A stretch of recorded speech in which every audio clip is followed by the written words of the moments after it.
अस्सलाम वालेकुम दोस्तों, मैं हूं असलम आलम और आप देख रहे हैं गल्फ़ एक्सपर्ट।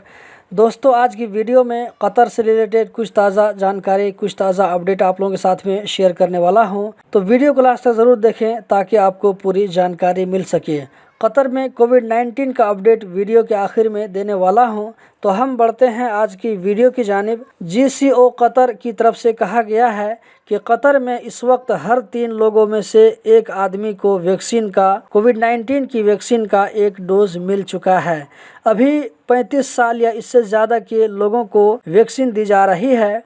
तो आप में से जो भाई 35 साल या इससे ज़्यादा के हैं तो फटाफट वैक्सीन लगवा लीजिए ताकि आने वाले दिनों में पाबंदी में, रिस्ट्रिक्शन में नरमी किया जाए, क्योंकि वैक्सीन लगने के बाद ही लाइफ नॉर्मल की तरफ आएगा। कतर मेट्रोलॉजिकल यानी मौसम विभाग की तरफ से कहा जा रहा है कि इस हफ्ता के आखिर तक दोहा में टेम्परेचर 40 डिग्री सेंटीग्रेड तक जा सकता है। इंडिया और पाकिस्तान से कतर आने वाले पैसेंजरों के लिए लेटेस्ट अपडेट ये है कि अब उन्हें अपने मुल्क में PCR टेस्ट की ज़रूरत नहीं पड़ेगी कतर आने के लिए, क्योंकि कतर पहुंचने के बाद उनका PCR टेस्ट होगा और यही टेस्ट वैलिड माना जाएगा।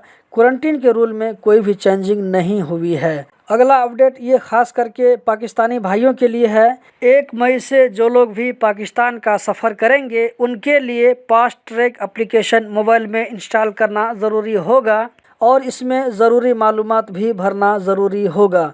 तो पाकिस्तान जाने वाले भाई इस बात का ज़रूर ख्याल रखें, ऐसा ना हो कि पाकिस्तान जाने के बाद एयरपोर्ट पर आपको प्रॉब्लम हो। फास्ट ट्रैक एप्लीकेशन का इंटरफेस आपको स्क्रीन पर नज़र आ रहा होगा, लेकिन एक बात अपनी तरफ से कहना चाहूँगा कि वो ये कि रूल में हमेशा चेंजिंग आती रहती है, इसीलिए एयरलाइन से भी इंफॉर्मेशन लेते रहें जिससे आप सफ़र करते हैं, क्योंकि इस तरह के रूल में चेंजिंग आती रहती है। ऐसा भी हो सकता है कि 15 या 20 दिन के बाद कोई और रूल लागू हो जाए। दोस्तों, इस वीडियो को जितना हो सके अपने दोस्तों के साथ भी शेयर करें ताकि उनको भी ये जानकारी मिल सके। कतर में 19 अप्रैल को पिछले 24 घंटों में 896 कोरोना के नए केस रजिस्टर्ड हुए, 708 लोकल जबकि 188 बाहर से आने वालों में।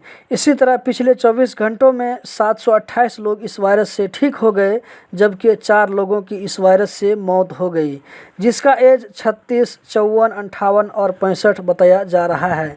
कतर में अभी तक टोटल 12,71,478 कोविड-19 की वैक्सीन लोगों को दी जा चुकी है। दोस्तों, कतर से रिलेटेड इसी तरह की ताज़ा जानकारी हासिल करते रहने के लिए इस चैनल को सब्सक्राइब कीजिए, वीडियो को लाइक कीजिए। वीडियो देखने का बहुत बहुत शुक्रिया।